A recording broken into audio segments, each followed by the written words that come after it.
You see this quarter right here? Well, if you're a woman over 50, then guess what?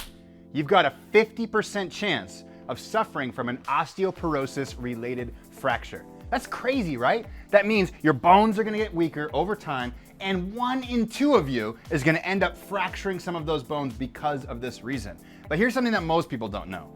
Just like your muscles, your bones adapt to the stress that you put on them. And that's why we end up with osteoporosis in the first place, because we reduce our capacity to move, which means that our bones become less dense in the process. But the good news is you can reverse osteoporosis by putting stress on your bones. And if you do it the right way, guess what happens? You can do this safely. So even if you're already suffering from osteoporosis or this has already happened to you, there's a way for you to build up slowly. Just make sure you listen to your body, check in with your doctor, and go slow, okay? But today, I'm gonna show you 2 different movements to help you gain strength in your bones and in your muscles, because when you have strong muscles, they help support strong bones in both your upper body and your lower body. And I'm gonna show you a progression going from beginner to advanced on each one, because we wanna give you the capacity to slowly, over time, make the movements I'm showing you more difficult, because that more difficult means more stress. The more stress means stronger bones and stronger muscles, okay? So we're gonna start out with a lower body movement, and we're gonna focus on strengthening the quads, the calves, and all of the muscles associated with that. And we're gonna start with a very simple variation that's gonna be for people who have a lot of aches and pains in their knees. This is for people, for example, who have a hard time even standing up from a chair like this. So what you're gonna do is you're gonna come to the edge of the chair, you're gonna take a wider stance. So this is gonna be a stance, like a squat stance. Toes slightly turned outward, slightly wider than hip width, okay? All you're gonna do here is gonna lift your toes to your nose. You're gonna press your heels into the ground, almost like you're trying to push this chair backwards behind you. And you're gonna squeeze these muscles on your quads and see if you can squeeze these glute muscles too. If you can't, try to push your knees out a little bit more and you might feel these muscles on the outside of your hips firing. Hold that for a couple seconds and then relax.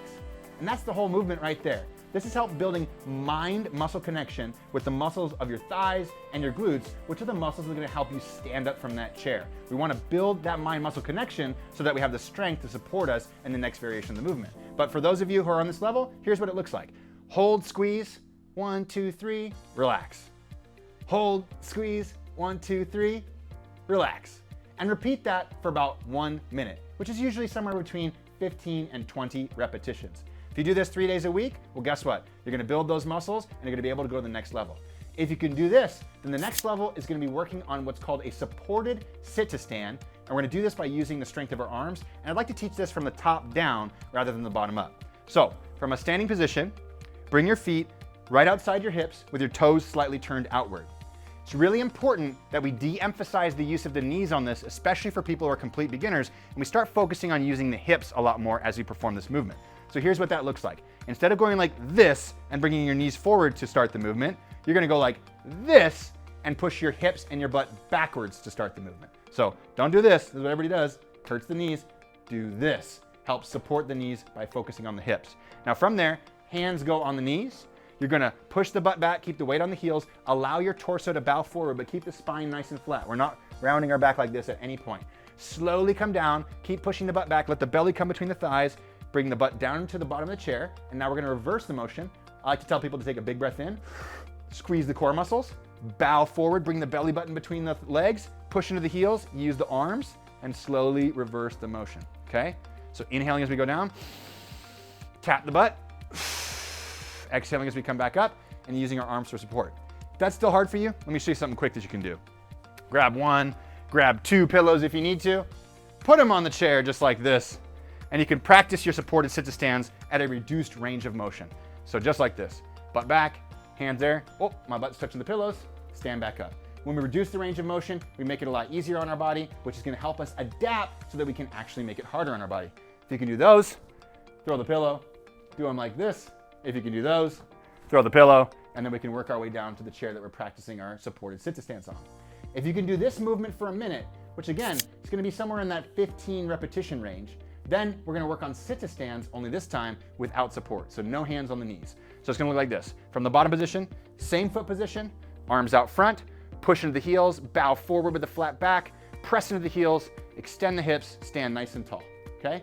Same thing, butt back, come down, inhale, tap the butt, and repeat, slow and controlled. Now for this one, if you can do 15 to 20 repetitions of this with good form, without hurting your knees, Then we're gonna go to the next variation, which is a fully extended sit-to-stand. So what you're gonna focus on right here is watch the ankles and watch the feet. I'm gonna stand up, I'm gonna extend the toes all the way up on the feet, and then come back down. I'm gonna extend the toes, so now we're getting our feet, our lower legs involved, come back down. I'm gonna repeat just like this, okay? This one's gonna get the full lower legs involved and start preparing our body for impact, because the next step, we're gonna add a little hop at the top, and impact actually sends a signal to the bones to become stronger and more dense, as long as we're progressing slowly, just like I've showed you in this video. So if you can do 15 to 20 of those fully extended sit-to-stands, add a hop at the top and make it a sit-to-hop. So it looks like this. Inhale, exhale, land soft.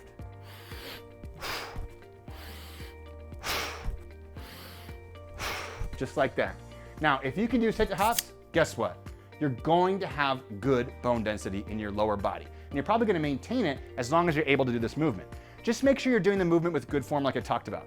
Knees going the same direction as the toes, keeping your back nice and flat, finding a good breathing rhythm, and focusing on your form first and your intensity second.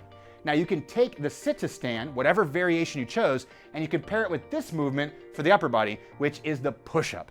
But for a lot of people, push-ups are kind of hard. So the move I like to start with is called the wall push-up. All you need is a nice sturdy wall. You're gonna bring your hands down like this, turn your fingertips to the outside. That's gonna help you support the wrists a little bit better. Come back a few steps, squeeze the glutes and the core, and try to squeeze the lat muscles too. How you do that is you push your hands down the wall, but you don't actually move them. So boom, and you'll feel these muscles right here firing. That's gonna help stabilize and make the shoulder feel good. Now, we're gonna bring our elbows towards our ribs, not flared out like this, towards our ribs, tap our forehead, and come back up. Inhale down, exhale up. So now we're strengthening the muscles of the core and all the bones of the upper body at the same time. Now, if you can do this for a minute, which again is about 15 repetitions, then find a nice sturdy chair, and we're gonna do a movement called the high chair push-up. Okay, so this is our next variation. So hands on the outside of the chair just like this. This will help support your wrists. Come back, squeeze the glutes, squeeze the core.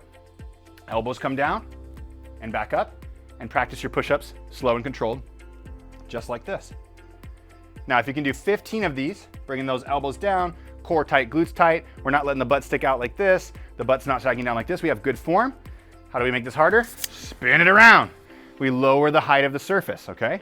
Now we bring our hands to the outside of the chair again. We do a low chair push-up. So squeeze the glutes, squeeze the core, elbows come down, inhale down, exhale up, just like this, focusing on form first, intensity second.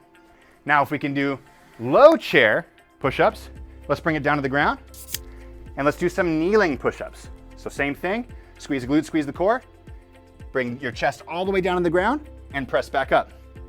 Now, if you can do 15 of these with perfect form, then we're gonna do a half kneeling push-up. That looks like this. Up to the toes, we're gonna come down without dropping our knees, slowly drop our chest, drop our knees, and then push up on our knees.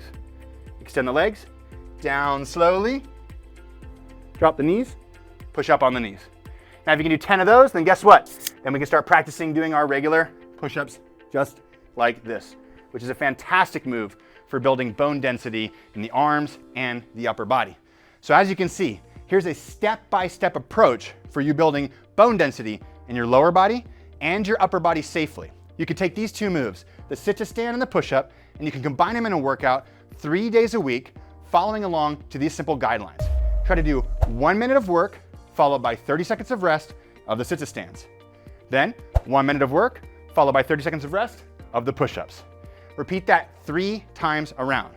That whole workout is gonna take you about 10 minutes to complete, and guess what? It's gonna be everything you need to gain strength, flexibility, balance, and coordination in your whole body, and gain strength in those muscles, and strengthen those bones as well. Oh, and by the way, if you want more variation of that, you want more movements to make you feel amazing in your body, well, that's what we do at WeShape.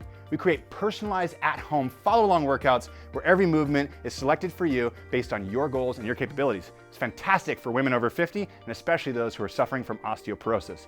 You can give it a shot 100% for free, no credit card required. If you want to try it out, all you got to do is click the link below.